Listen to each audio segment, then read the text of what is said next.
You amaze me by still being here. You must be that good. I still don't know what happened to you guys. Only time will tell. Do I still have time? Time is running.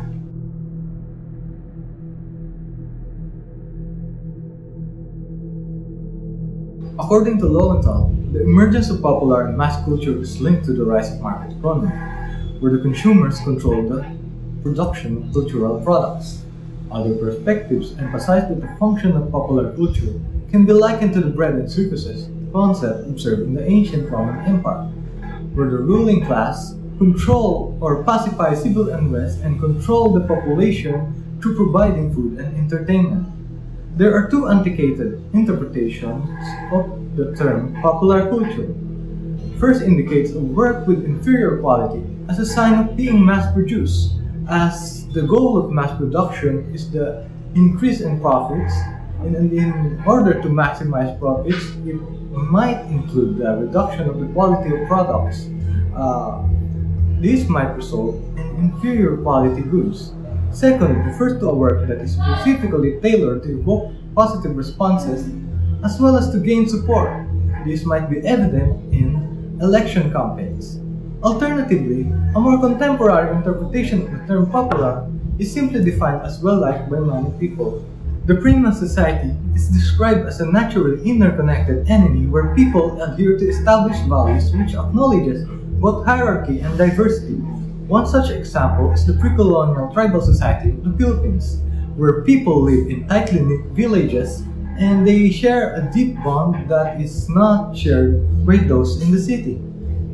Mass society theory claims that industrialization and urbanization destabilize and undermine societal cohesion, as well as the values that formerly united individuals together.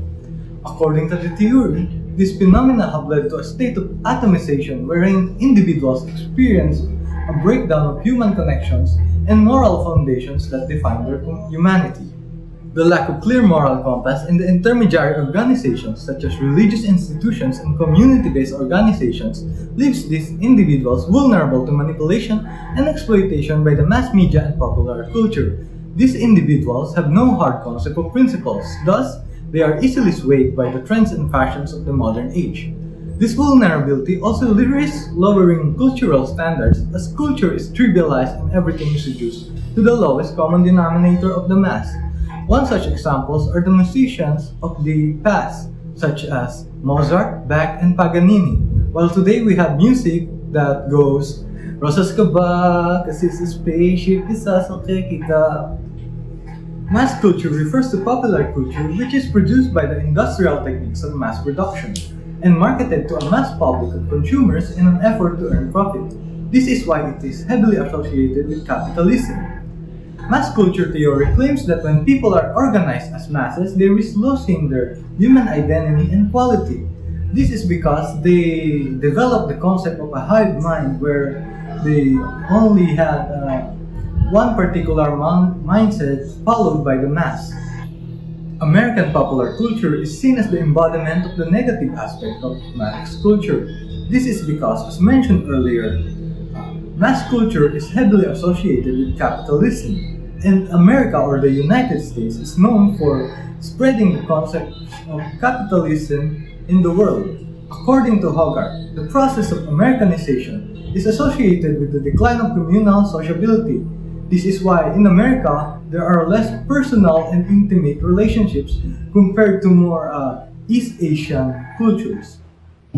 One such criticism claims that mass culture theory is elitist, which F.R. Lewis dismissed on the basis that the word elitism is merely a byproduct of ignorance, prejudice, and unintelligence. The critics of Americanization claims that popular culture is not homogeneous or standardized, but possesses diversity and difference, which contrasts the prior claim that mass culture includes the concept of a hive mind.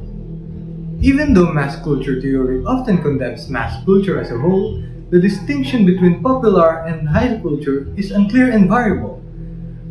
In the past, jazz is considered as mass culture, but now it is considered high culture or art.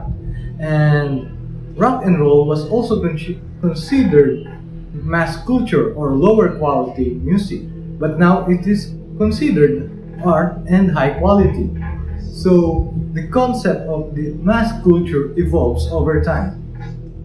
You are near to reaching the truth. You must remember what we told you.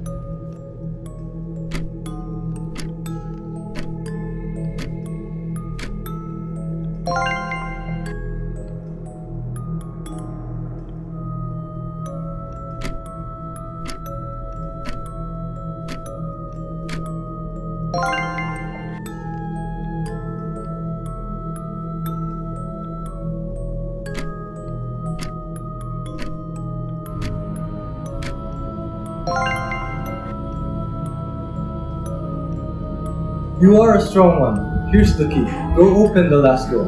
Be safe.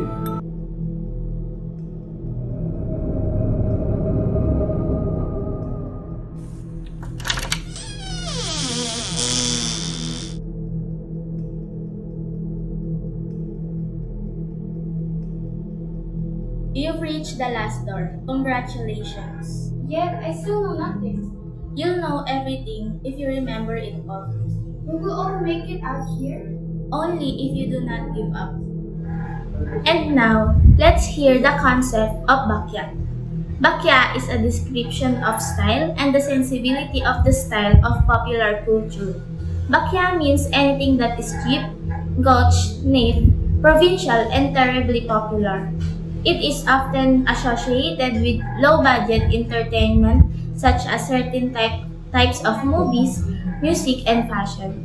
To discuss, Bakya is a Philippine popular culture, whereas style and class is exquisite, smart, and classy. Bakya is the term that describes a sensibility and style in popular culture. Tagalog movies, Hollywood movies, suburban theaters, and turo-turo restaurants are examples of Bakya. Dressing like an American boy with plastic hippie style and early Elvis hairdos, Tom Jones sideburns, and the 50 peso per haircut are also considered Bakya. Classic clothing includes tight pants, colorful plaids, bell bottoms, and straight cuts are some examples of fashion in Bakya. Bakya, the wooden shoes worn by the lower classes, was used to symbolize the unelevated taste reflected in the movies with their melodrama, weeping, fighting formula romances, and stereotype characters. Bakya denotes a style and sensibility associated with mass culture, contrasting with notion of sophistication and class.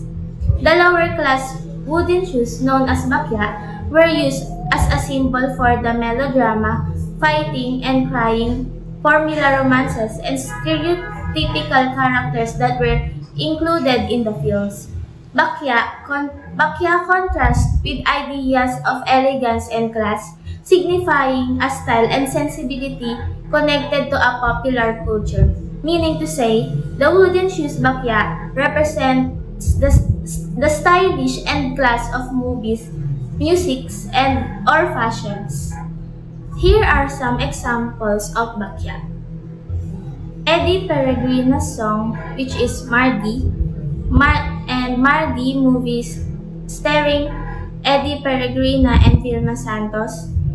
Ricky Na, Tirso Pa movie starring Ricky Belmonte, Pilar Pilapil, and Tirso Cruz III. Amboy or American Boy inspired with hippie style. Early Elvis hairdos and Tom Jones sideburns. And classic clothing includes tight pants, colorful plaids, bell bottoms, and straight cuts. Bakya in Philippine popular culture represents a complex interplay of class, taste, and identity, reflecting societal attitudes towards mass culture and its consumers. Meaning to say, in Philippine popular culture, bakya is a complex combination of identity, taste, and class that reflects attitudes toward mass media and its users in society. This is the last quest. Do it with your best. Number 1. Blank is the term that describes a sensibility and style in popular culture. Letter A. The new people's culture. Letter B, Bakya. Letter C, cultural appropriation. And letter D, Filipino ideology.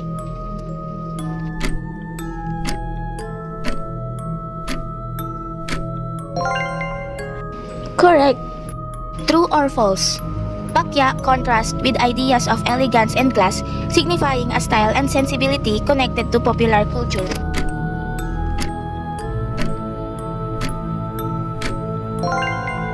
Well done. You did it. Here's the last key and the truth. Save us and save yourself.